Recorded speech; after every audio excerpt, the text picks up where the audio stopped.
छैन पराउने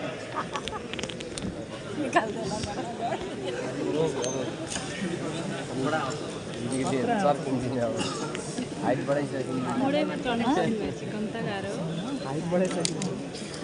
ल हेर्नु कति हाइट भइसक्यो जय घन्टी आदरणीय राष्ट्रिय स्वतन्त्र पार्टीका कार्यवाहक सभापतिज्यू, विवेकशील साझा पार्टीका वर्तमान सभापतिज्यू, दुवै पार्टीका विभिन्न तह र तत्कालमा रहनुभएका सम्पूर्ण सदस्य साथीहरू र यो हलमा वैकल्पिक राजनीतिको पक्षधर बनेर आज साक्षी बनेर देश बनाउने अभियानमा हामी सँगै यो एकता